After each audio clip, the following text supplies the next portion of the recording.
What's going on, everybody? It's your man, Pastor C from Ready Church. Thank you for taking out time to watch this sermon. I pray that whatever you're looking for, you receive it by the end of this message. Stay tuned. Look at your budget.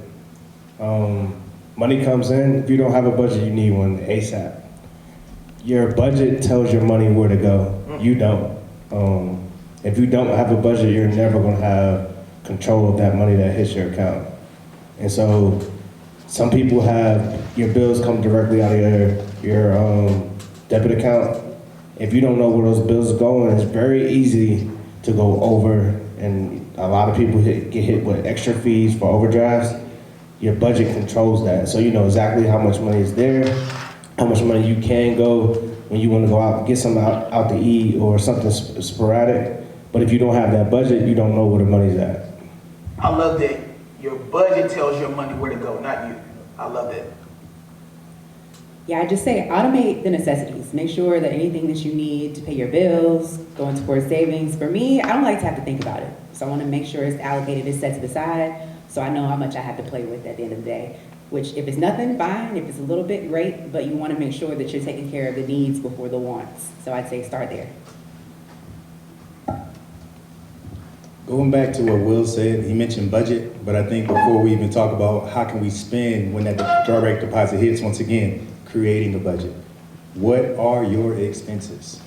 What are the things that we need to plan for? Of course, one of the things that I'm big on is paying yourself first, right? So we talk about paying yourself first, that doesn't mean you're just keeping it all, but are we saving? If we talked about that direct deposit, but if we are fortunate to have some type of reoccurring investment before it even hits your direct deposit. And what I mean by that, you may have heard of a retirement account such as a 401k, for example, where it can come out of your paycheck before you ever see it. And I think a lot of times is when we're able to take care of things before we ever can even touch it and get it out of our own way, we can set ourselves up for the future.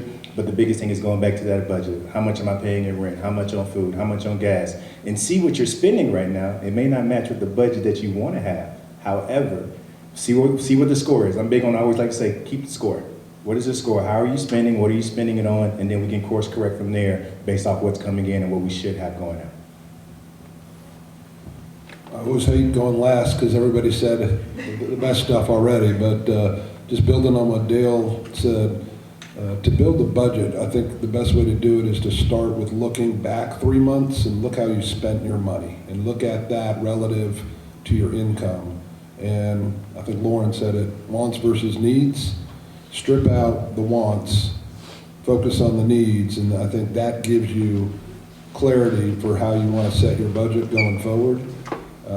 Once you do that, I believe a good way to think about the steps forward is hopefully give to the Lord, give to yourself in terms of savings, totally agree in terms of a 401k. Sadly, I hate it, but you also got to give to the government, right? You got to think about taxes and make sure you don't want to get outside of the government, I can promise you that. So I'd say once you get that budget into focus, make sure you address those 3 things before you start thinking about, to Will's point, like when you want to go out to eat and all those other things we all enjoy doing, but you want to address those first 3 before you get to what we like to spend our money on. All right, that was amazing. Next question. If you've dug yourself in a financial hole, what's the first 3 things you should do to get out? If you've dug yourself in a financial hole, what are the first 3 things you should do in order to get out? I don't necessarily have the 1, 2, 3, but the first thing I would say is that you have to acknowledge the issue. Ignoring a problem of any type doesn't make it go away, and definitely financial issues do not disappear just because you're not paying attention to them. If anything, they just get worse and worse the longer you take to face them head on and address the issue at hand. So just acknowledge the issue first. A lot of finance is tied directly to our emotions as well. So for me, if in my younger days, I had some poor financial habits, I wasn't making as much, so you didn't have as much money to, you didn't have as much room to make mistakes. Like pretty much everything had to go toward necessities. So I think a big part of me getting beyond that era was forgiving myself for what I didn't know at a particular time and taking the time to invest in becoming more educated on better habits. You can't stay stuck in one place. You can't ignore the issue. You have to forgive yourself and then take action. I'd say make sure that you're surrounding yourself by positive influences as well. People around you, what you're taking in. There's podcasts, there's things at your fingertips now that can help you just form healthy habits on a daily basis. And it doesn't mean that you have to become a financial expert overnight, but you need to be proactive in addressing the issue at hand. And then lastly, I'd say just take baby steps. It can seem overwhelming, especially depending on how big that hole that you dug is, but just slowly chip away at the issues, making sure that you're able to, again, address those needs, and then at some point get to a point where we're able to save and invest in the ways that you would like to. I think one thing that this lady beside me said was that when we talk about taking those small steps, I think as we talk about something actionable and something to look up and have even deeper, if you're trying to figure out how do I take care of debt, I think the snowball method. That snowball method, first off, once again, you might hear me say keeping the score multiple times during this panel discussion, but saying if I have 5 different debts, and I'm putting in from the lowest debt that I have, which may be, still got a student loan that has $2,000 left. I have a credit card that has $5,000. I have a card, whatever it is, going on and on. But you're gonna pay the minimum payments on the higher debts, and you're gonna pay the most you can on the lower debt to get rid of that. So as you're taking care of that first snowball, we can move on to the next, and we're getting training ourselves in those habits to take care of the debt. So I think the biggest thing is, first off, you said realize that whatever the situation is, then identify the amounts for each, right? And then identify, of course, what is my minimum payment on the high debts and how do I tackle this smaller debt? And once again, we're still keeping in mind a budget and what is coming in versus what is going out. And then of course, I think one of the biggest things I think a lot of us have got into before at some point in our life, I'll deal with it tomorrow. That tomorrow continues, those snowballs get bigger and bigger. So we have to face it, we have to make the right decisions and actually acknowledge what it is and then make the decisions to do that. And then too, just like some of us made New Year's resolutions, and when January 10th came, we dropped off. It doesn't, just because you fall off, let's get back to it, acknowledge it, and get back to taking care of those snowballs in your life to get rid of that debt accordingly.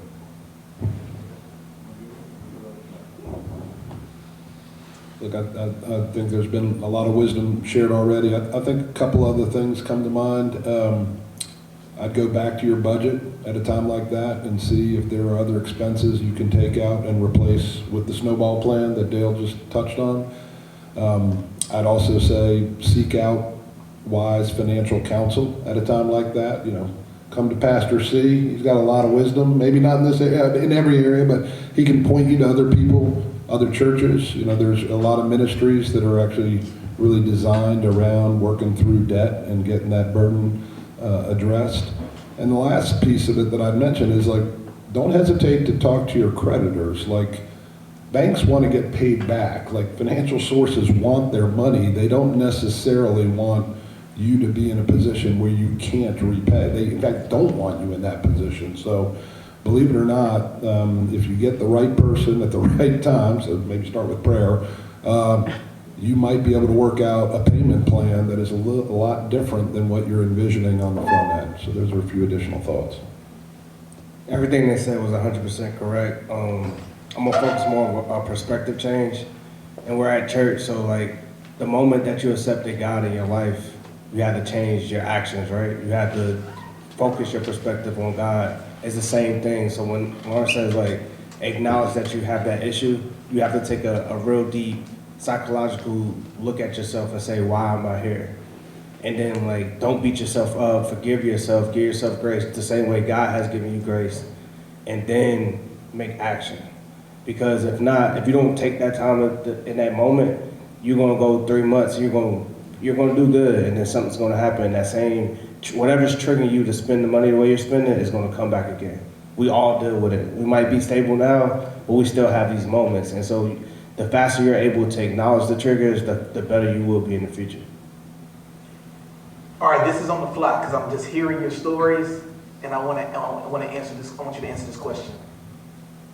You all weren't always here financially where you are. Give us a moment where you had a confrontational look at yourself financially, and then after that you made a change. Just give me a moment where you said, I don't like where I am, so I need to make a change. What was that moment like? And then like, what was that conversation with yourself like that produced change in your life financially? I'll go first. I grew up in New Jersey in a very urban area, so we didn't have much. Like, most of my vacations were 30 minutes from my house. I was 22, I graduated college, we went on a senior trip. I had the money, I spent all the money I got from graduation as gifts, and I had a credit card. When I got back, my first paycheck from my job, I think I was negative $600, $700 in debt. And it brought back all the pain from my adolescence. And I was like, I never want to be here again. That was the last time I was in credit card debt. Now, granted, I had cars and I had to go through, like she said, we were young, you still gonna do some bad decisions, but that moment, I knew, all right, if I make a mistake, I'm not gonna make the same mistake again. And so even when I had a bad car loan, educated myself a year later, refinanced, and I've never been in that position again. But that one moment for me was 22 years old and feeling that, like, no paycheck, like, it wasn't a guarantee that I was gonna get a paycheck, but having that feeling of being in debt and knowing that somebody had something over my head was my moment. I don't know if I had like a singular moment, but I'd say moving out to California after undergrad, I told myself I was not going to be dependent on my parents. I grew up in a situation where I didn't want for anything, and I was the only child. I could still call, hey dad, I need X, Y, Z. So that was great, but when I moved, I wanted that to be the break point of, all right, from this point forward, I'm handling everything on my own financially. Now that's cute, maybe when you're in South Carolina, but when you're moving to California, that cost of living skyrocketed. You're on an entry-level salary, and reality hit very quickly. So realizing that I can't necessarily get an apartment by myself, I'm gonna have to have a roommate for a while. Realizing how much furniture costs. When you have to spend your paycheck on just frivolous things like sneakers and clothes and fun stuff when you're younger, because I've been working since I was, 12, babysitting, so I always had my own source of income, but you didn't have to spend it on bills. So when you're out there and you're truly on your own, the cost of living is extremely high. Things like credit start to matter. The reality of what I needed to do, not matching with what I was doing, start to settle in pretty quickly. So getting to a point where I realized I didn't have credit at the time. I'd have to get some high interest loan just to buy a couch. Like it was, just little things like that. The harsh realities and that feeling of angst. Like whenever I don't like owing people money. Right. So that feeling on the inside of just having any sort of debt, especially at a high interest rate, just didn't feel good. So I knew that I had to work toward not only more income, but better spending habits, and savings habits.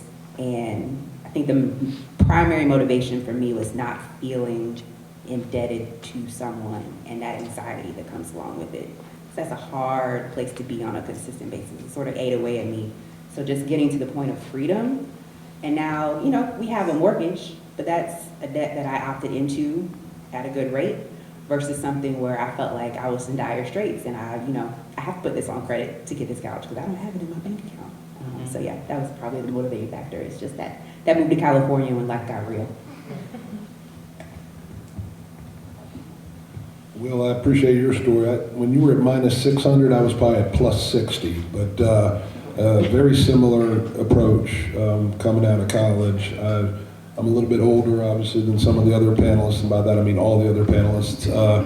So I didn't even have a credit card. I had a checking account and a savings account. My parents were very old school, and they would not give me a dime, which I respect now in hindsight. So I learned, to live within my means, and my means were very modest back then.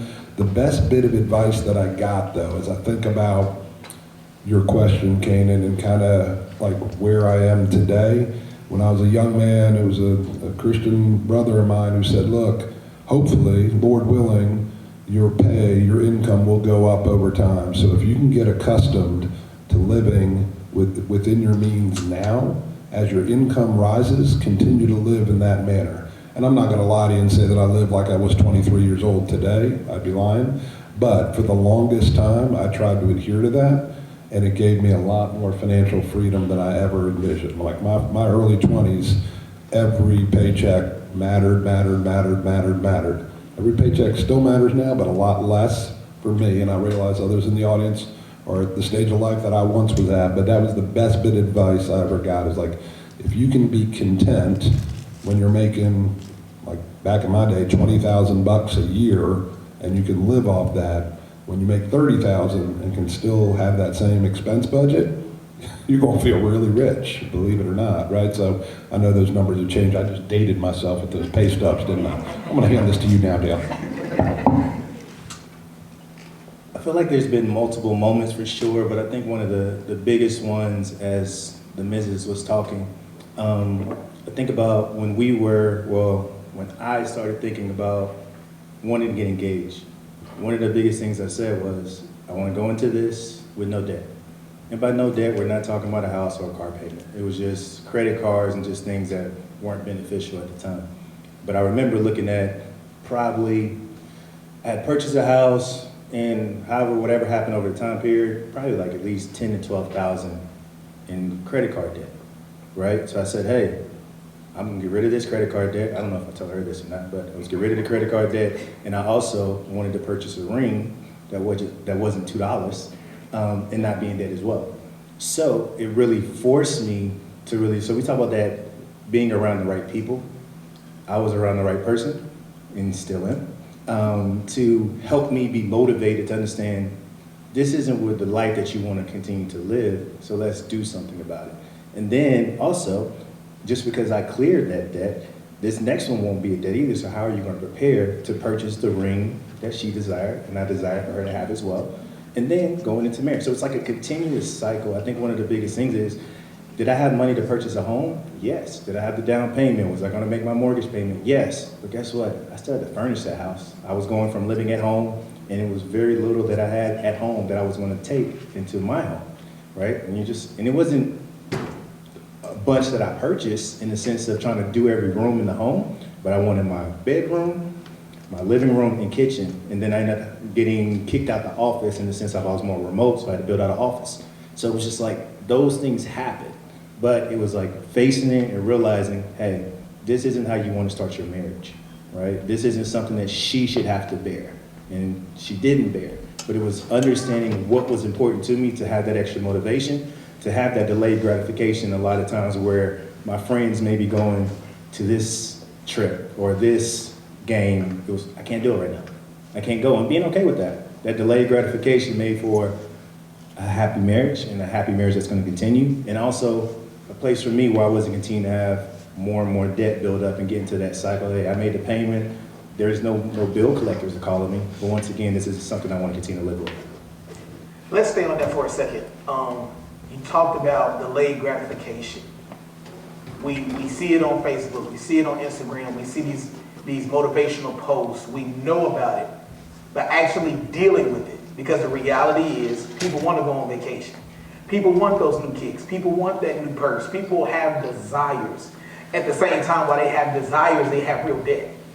So can you please talk about how to manage your desires while being financially where you are and having financial goals of where you want to be? How do you handle the desires? How do you deal with delayed gratification while wanting to have financial goals and get to a certain destination? I think first off, you have to look yourself in the mirror, and that's a you thing. You think you continue to say, I want, I need. You don't need, it's a want, right? And I know it sounds so simple, but once again, we're just talking about the ABCDs again, right? It is simple to say, I don't need this. A lot of us are very fortunate. You know, when I say this, I understand that I may be speaking from privilege, but a lot of us are doing very well. If you realize, like going back to respectfully what Will said at the beginning of where he came from, if Will probably never bought another pair of shoes, pants, shirt, he has way more than what he started with right now. But yet he can still desire to have more. He may be in a position to purchase more. But I think that understanding of, I have to be okay that I have everything that I need. I have to be okay that I have everything that I need. And just because new shoes come out, I don't have to get it. Just because my friends be going on vacation every week, I don't have to go to vacation every quarter, every month, whatever that is. And understanding I am okay. Because guess what? We're all dealing with something, right? And just because someone else is wearing it differently, that's not your problem. Think about what is the best for you and your family, and understand the difference between the wants and the needs, and being okay with going a year, months without getting another pair of new shoes when you got a pair of shoes that you only wore twice, right? We are very blessed just by looking at how you all are dressed right now, however we put it together. However we put it together, if it's something we've had for 10 years or got it yesterday, we're doing very well and understanding I'm okay. And I think that's the biggest thing of accepting that. And I think it's the same thing of like a self-esteem thing of, am I okay if someone understands that I might have wore this 2 weeks ago? And guess what? Nobody even knows you wore it 2 weeks ago, right? So I think that's a big thing when I think about that delayed gratification. And then when you get to whatever the end result is, it feels so good. It feels so good getting there, but just sacrificing to get to that point. Amen.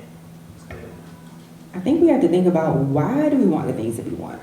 Because I'm definitely a treat yourself kind of girl, but it's taken years to get to this space. Like, it feels good. I like that little, endorphin rush that you get when you buy that thing. But I'd say, again, California era was a time of delayed gratification. There are a lot of things, a lot of flashy things. I visit my friend on a monthly basis. We go to Rodeo Drive, and I see all the amazing designer clothes and shoes and bags and all these things. And I had to realize that I can't afford any of this. And even once I got to a point of a certain amount might be in my bank account, just because it's in your bank account, you still might not be able to truly afford it. Like, do you want to set yourself back to square one just because you wanted that really nice thing? So think about what's motivating you to desire it. Is it trying to keep up with something that you're seeing from peers? Is it because you're lacking in some other emotional area that really needs to be filled in? Or is it truly something that you want?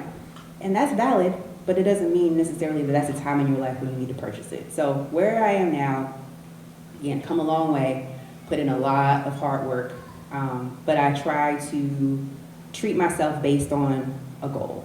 Like, for example, if I accomplish something professionally, I may say I can get X once I've reached that goal.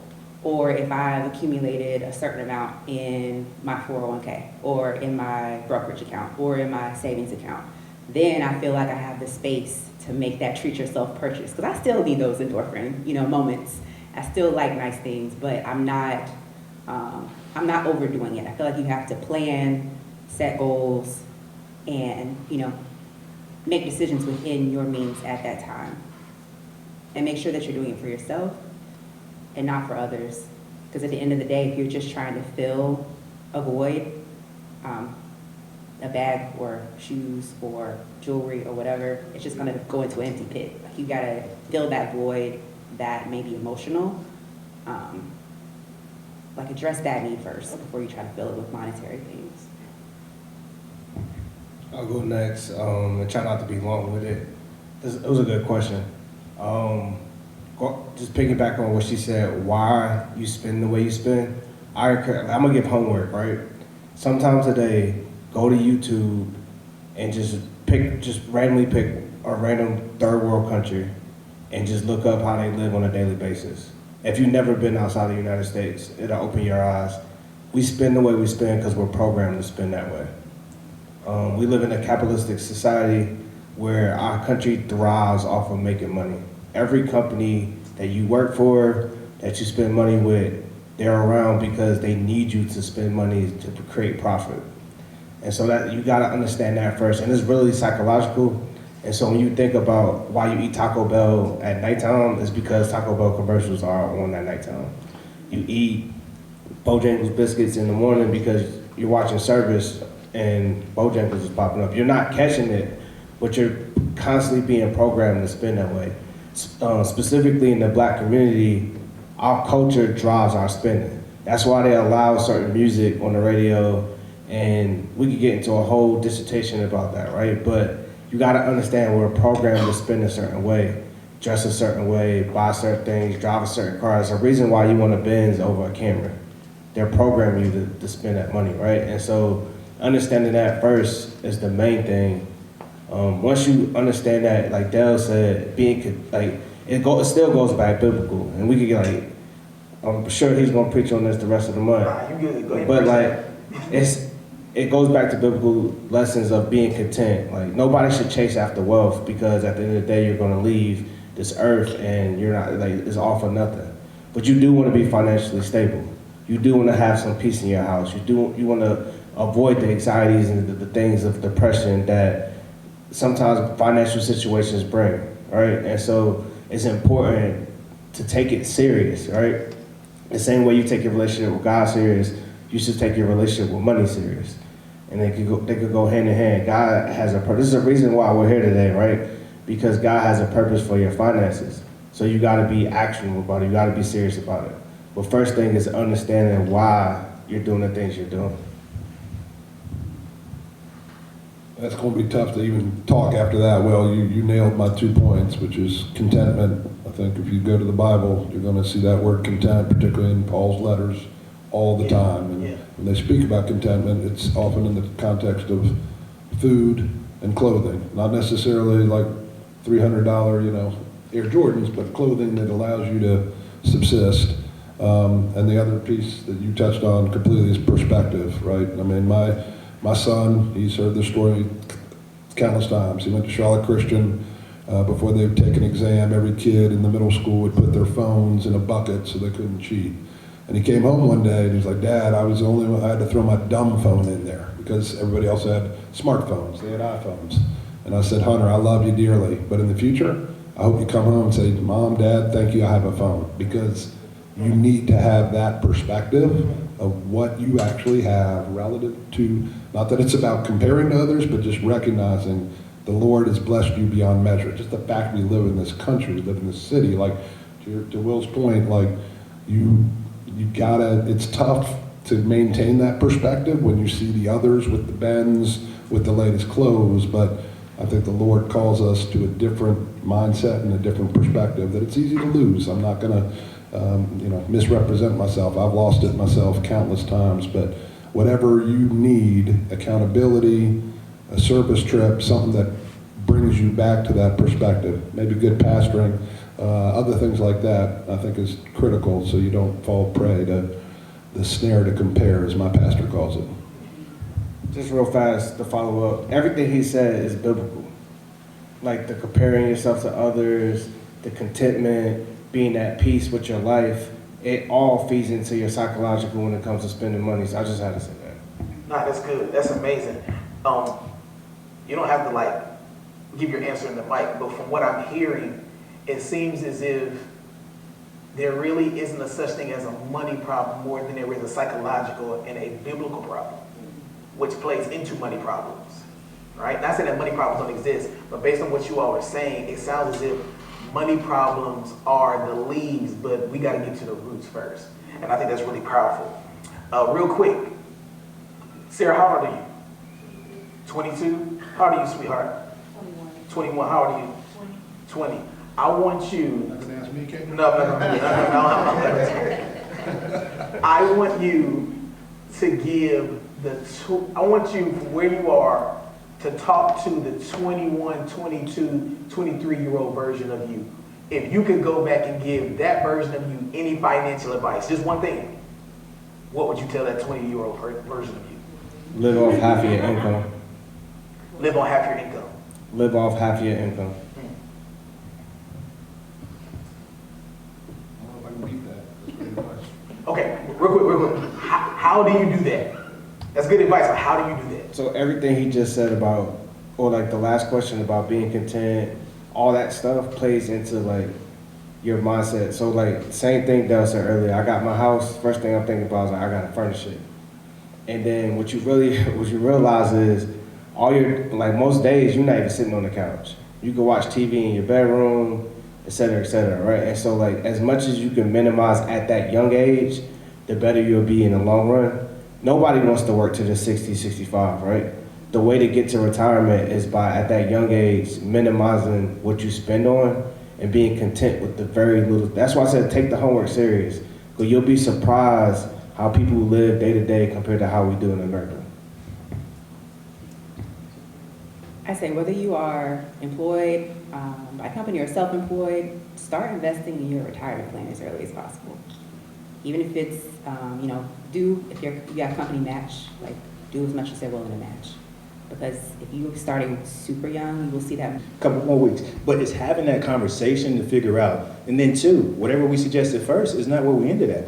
It was, hey, I think it's best to have a joint account for all expenses and maybe some cushion. All right, so how much we gonna put in there a month? Is there a certain amount? We never want this to go below. All right, and if it's a certain purchase that you figure out, hey, we should probably talk about that before you go buy another bag, right? So, I'm joking right now, but I'm saying that's communication, and it's not necessarily saying, no, you don't go buy that, but it's a, hey, baby, baby boy starts school for the first year, and this is what his tuition looks like. Don't forget this expense is coming up, right? And then we make whatever is a logical decision. Same thing is, we want to go on vacation. All right, where do we want to go? Where do you want to stay? You know that might roughly cost us this. Should we make that decision? Do we need to push back the vacation? But I think the biggest thing is going back to, is it one joint account? Is it, you got yours, but even when we say that, you got yours, you got mine, and then we got this joint here. But it's just figuring out what works for you and communicating that appropriately. And I think one of the things is about marriage in general, what we do now does not mean what it's going to be 30, 20, 10 years from now. The same thing as we say this to each other, like, and say to other people, I don't give marriage advice in my 4 years, coming on 5 years of marriage. But one of the things is, I am here to love every version of my life, right? So with that, that's the same thing to me. And I want her to love every version of me, because you're not the same person you were 10 years ago. Yeah. 21 and 11 years old, you're two different people. So understand, we continue to adjust, and that's the same thing in finances. Going back and revisiting. I don't know how often you want to connect with your spouse on this, or even leading up to it, but having conversations around those things to say, hey, actually, I think you're better at handling finances. Here, we'll put it all in there, and having the trust or whatever that may look like going forward. Yeah, that's good. And that was good. I know him down since 7th grade, man. I'm proud. That was good. To sum up what both of them said, so I lost my train of thought there, but I got it back. Every situation is different, so you can't just say like you need one account, like she said. So I agree 100% with that. A different perspective. Unfortunately, in America, your marriage is a business partnership more than anything. Like you're signing a contract when you get married, right? And so would you go into a business relationship with somebody you didn't trust? No.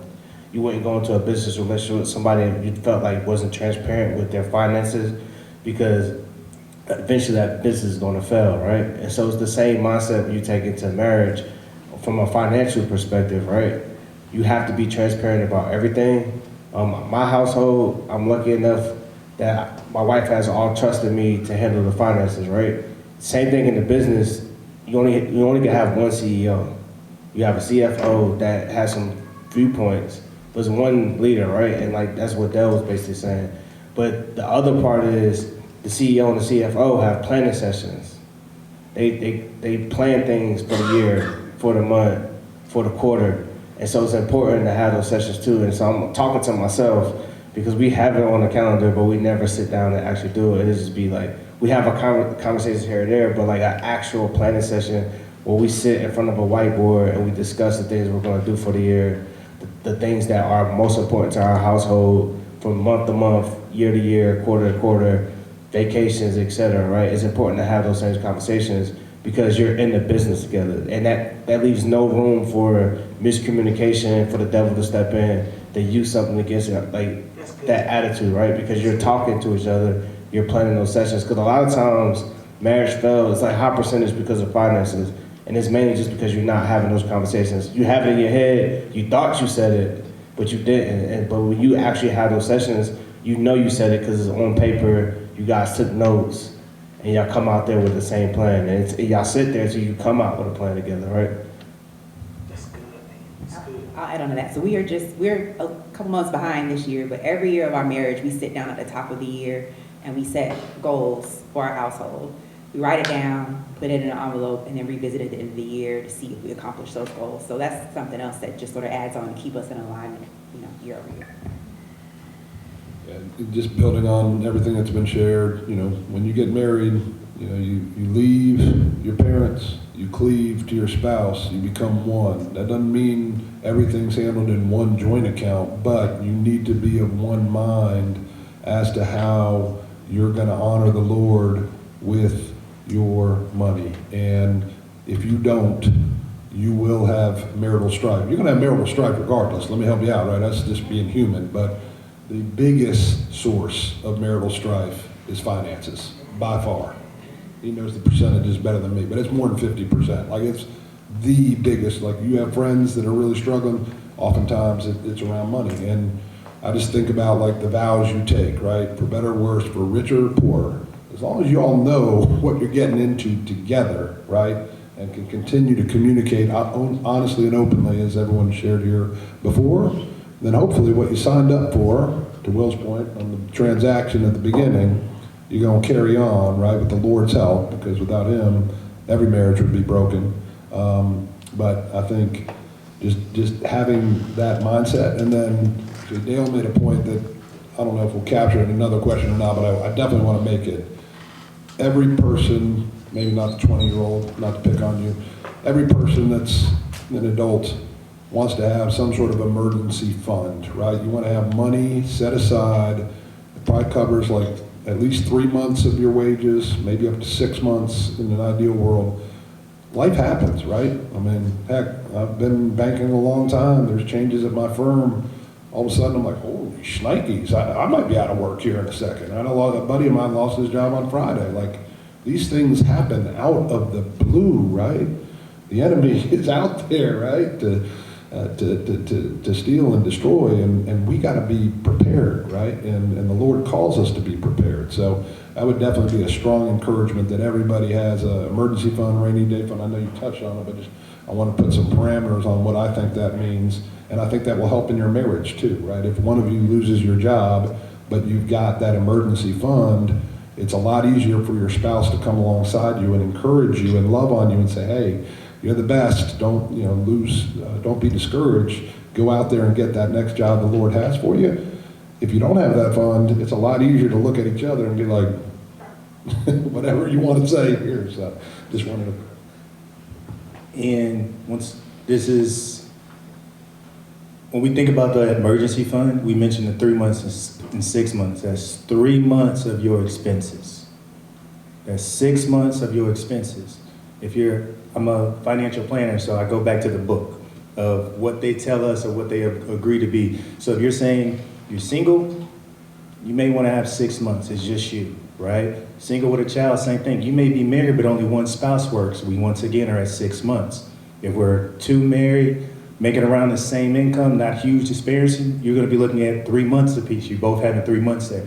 But understanding, and I know for some of us that we said, hey, I know what my expenses are monthly, multiplying that by 3 or 6 can seem overwhelming. It doesn't have to happen overnight. Put that number on paper, understand what it is, multiply it by 3, 6, whatever we need to do based on our situations, and then we build up to it. We understand what we're getting to so that if something unfortunate happens, we have some peace of mind of, hey, okay, this is what we planned for. This is what we have. And guess what? You may get to the point of having that 3 to 6 and then able to continue saving. Guess what? That's more for you to continue to invest, more for you to get ready for other things or whatever that may look like. But I just want to put in a little bit more clarity to what we discussed on that emergency fund, those 3 and 6 months. And once again, start with that first month and then we grow from there. Hey, let's make some noise for them real quick, y'all. Listen. Oh, no. We can do better than that. Like, we're not done yet, but what we just received was so incredible because a lot of people, not even in the body of Christ, people just in general don't have this information. So I'm super grateful for you all. So at this point in time, I want to turn it over to the audience. Do we need to use one of the mics up here? Okay, cool. Could you give me that mic? Give me that mic, Will. I appreciate you. Thank you so much. So this is what I want us to do. I want you all to be as transparent as you can. You all can ask them any question. I'm super excited for this portion as well. So Jamaica has the mic. If you have a question, please raise your hand, and she's going to assist you. How y'all gonna skip me? Well, she raised her hand first, I'm sorry. It's okay. That's my crazy brother, y'all. Okay. They know me. Good morning. I have a question. Like, I know that everybody has been saying, like, start with the budget. So, can you kind of elaborate more on what that looks like? Are you writing it out? Are you using a software? Do you have an app on your phone? Because everybody may not know, what that looks like, and it might be different for a different age group, different levels. You're married or not married. Yeah, so I personally use a spreadsheet. I use that same spreadsheet since I was at that when I was 22, and I look at it every Friday at a minimum. It's like you'll take a couple hours to, like, when new stuff comes in or like things change. You might take an hour or two to like get everything set up, but usually on a Friday it takes me 15 minutes to just go through, make sure I highlight what was paid, what wasn't paid. But the main thing is, like, my perspective is, and he said I was an author, right? In my book I wrote, it's 3 buckets. And he kind of hit on it earlier. You have needs, wants, and then I have a third bucket called, like, desired wants.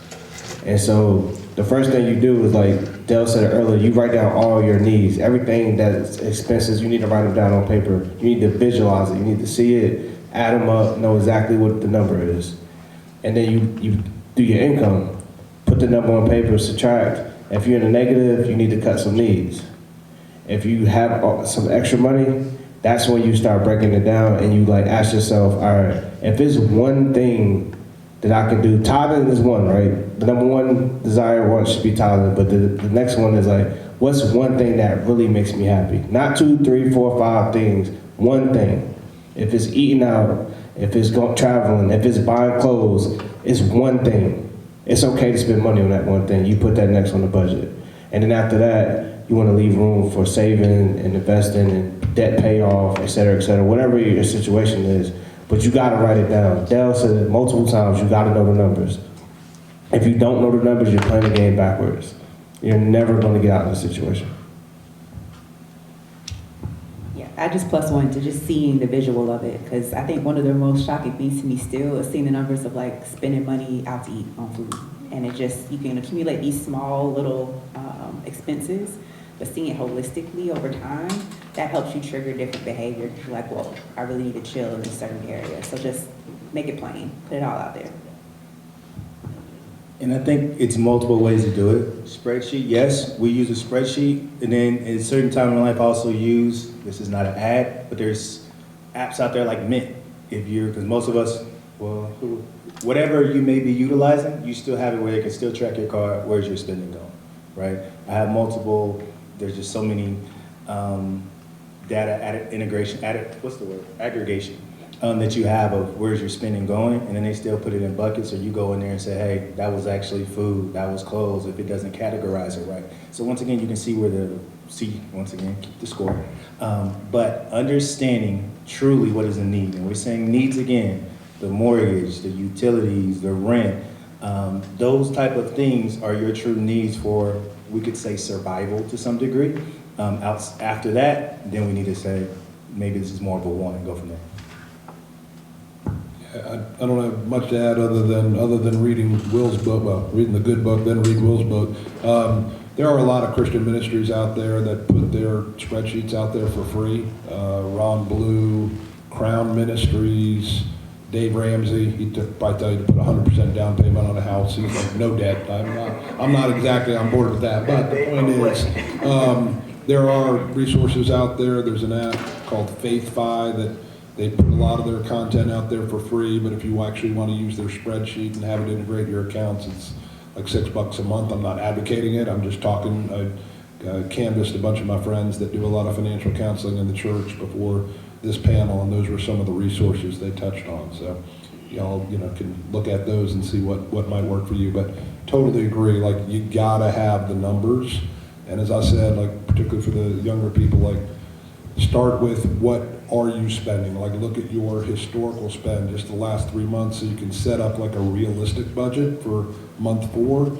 And then, as Will does, I probably don't do it as good as you weekly, but like monthly at a minimum, look at your actual performance relative to that budget and see where you're falling short, because 99% of you will fall short that first month because there's things that come out of nowhere that you're spending on that you didn't plan on. But once you develop the habit, and that kind of goes back to the question to the 20-somethings, like if you can develop these habits early, oh my gosh, it really, really makes this part of your life a lot easier. Now, I know there's some people out there that aren't in their 20s.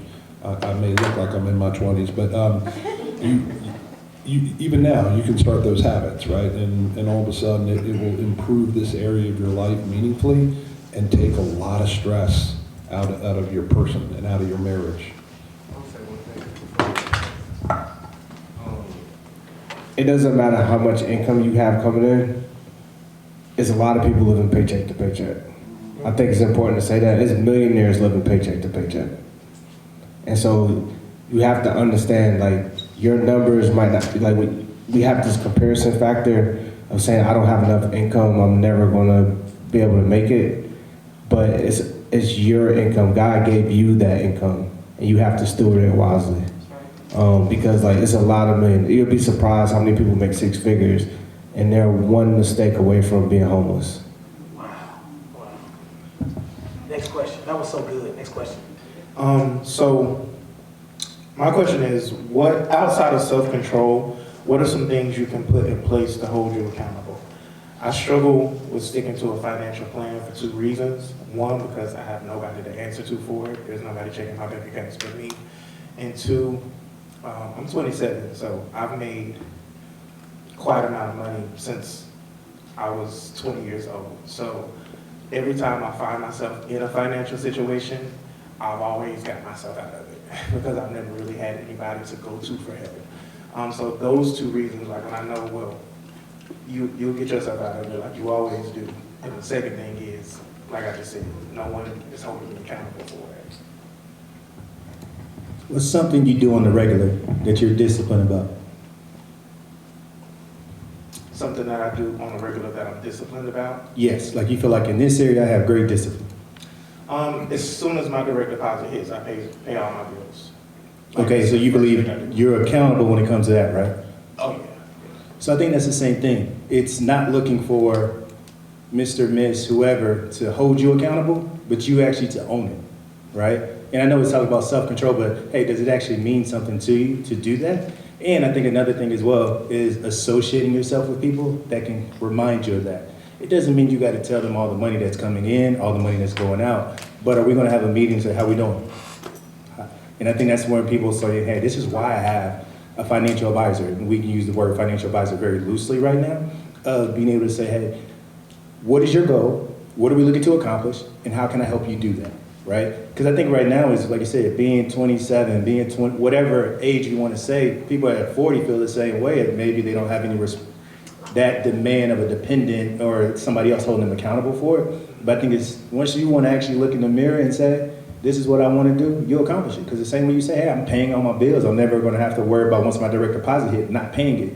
And Pastor C mentioned this a few weeks ago. We talked about not having discipline, but we go to Starbucks every day. That's discipline. I don't have discipline to go to the gym, but I eat out every Friday, right? Like we have no problem going every Friday. We have discipline in areas that we want to have it. So I think it's really acknowledging. It's I don't think necessarily a secret sauce that we can say. If you don't want to do it, the same way for myself, there's so many workouts I quit on. It wasn't because I couldn't do it. It just I didn't care to stick to it at the time. I wasn't ready to step up.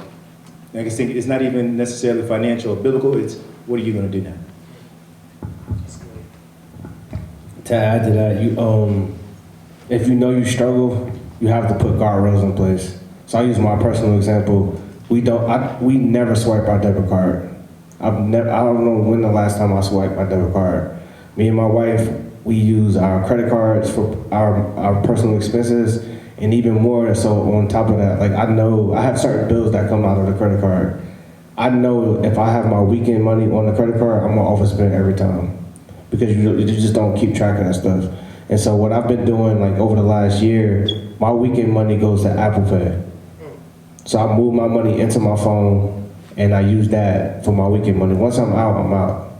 So if we go out to eat by the end of the month, if we leave church, we want to go get something to eat, look at Apple Pay, no money there, we gotta eat at home. And so like you gotta put guardrails up. It's good, man. It's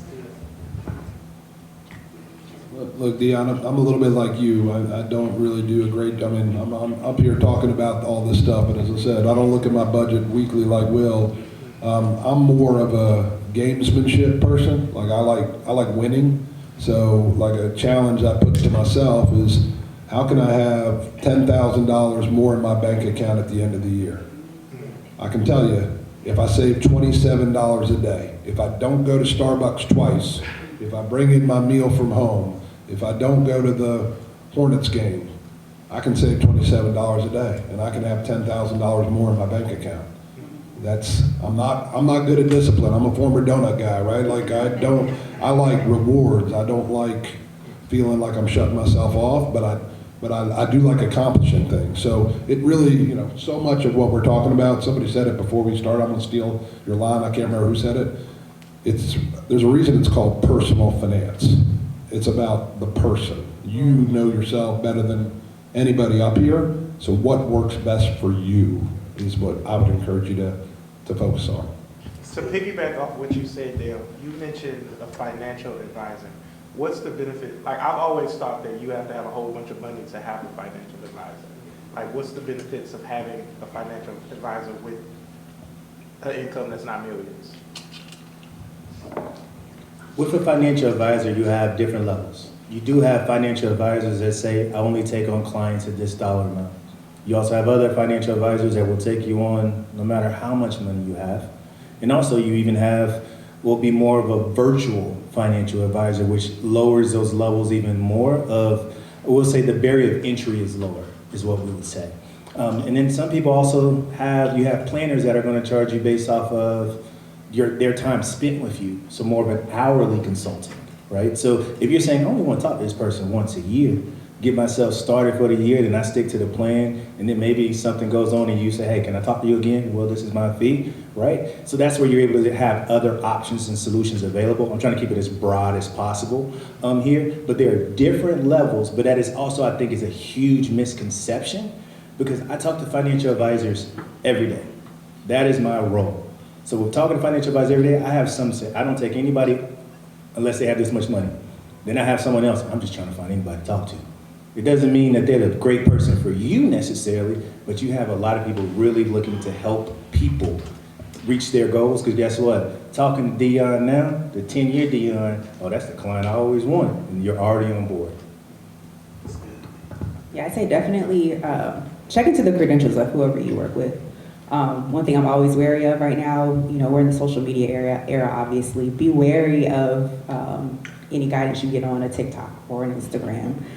There are a lot of people who will say a lot of things and may not have the credentials, or if you look at their accounts, it may not be in full alignment with what they're preaching. They're just trying to get engagement up because they're ultimately getting your money, or they'll sell you a seminar because they're getting compensated for it and you may not be getting valuable advice. But on the financial advisor side, to Dale's point, there are a lot more advisors right now who recognize that they need to be engaging that next generation of earners who may not be at their typical minimum threshold, but they may have an associate advisor in their office who would be willing to, work with you because they're in the earlier stages of their career. They can get you in a good start, and they're not taking a percentage of your assets. They're more so charging you an hourly rate just to get you on a good track and nurture you until the point where you have enough assets to get into another type of engagement model. So check the credentials, period, of whoever you decide to work with or even talk to. Like, make sure they're qualified in one way or another. It doesn't necessarily have to be a formal credential, but they need to have some sort of verifiability of what they're guiding you toward.